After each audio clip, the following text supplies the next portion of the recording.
നിങ്ങൾക്ക് ജീവൻ ഉണ്ടാകുവാൻ, അത് സമൃദ്ധിയായിട്ടുണ്ടാകുവാനാണ്.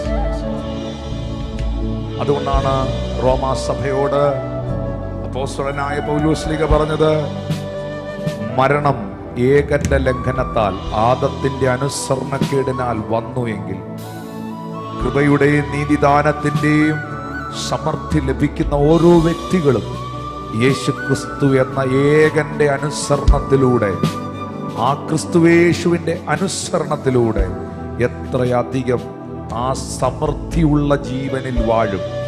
ആ സമൃദ്ധമായ ജീവൻ, ആ വാക്കൊന്നുകൂടെ പറയുന്നു, യേശു വന്നത് നിങ്ങൾക്ക് ജീവൻ ഉണ്ടാകാനും അത് സമർത്ഥമായിട്ടുണ്ടാകുവാനുമാണ്.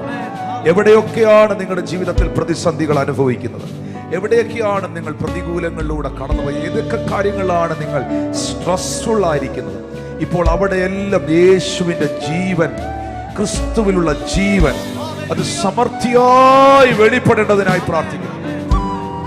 കൃപയുടെയും നീതിദാനത്തിന്റെയും സമൃദ്ധി ലഭിക്കുന്നവർ, his grace and his righteousness, അവന്റെ കൃപയും ക്രിസ്തുയേശുവിലുള്ള വിശ്വാസത്താൽ എനിക്ക് ലഭിച്ചതായ നീതീകരണവും, ഇത് രണ്ടുമാണ് എൻ്റെ അടിസ്ഥാനം. ഹല്ലേലൂയ. അതുകൊണ്ടാണ് പാട്ടുകാരൻ പാടിയത്, പാപത്താൽ എന്നിൽ വന്ന ശാപക്കറകൾ മാറ്റി ശോഭിത നീതി വസ്ത്രം എനിക്ക് അവൻ ആഭരണമായി നൽകി. ഹല്ലേലൂയ. എത്ര മധുരമവൻ നാമം എനിക്ക് പാർത്താൽ ഓർത്തു വരുന്തോറുമൻ ആർത്തി മാഞ്ഞു പോകുന്നു. പ്രിയമുള്ളവരെ, ഞാൻ നീതീകരിക്കപ്പെട്ടത്, ഞാൻ അനുഗ്രഹിക്കപ്പെട്ടത് എൻ്റെ യേശുവിലൂടെയാണ്.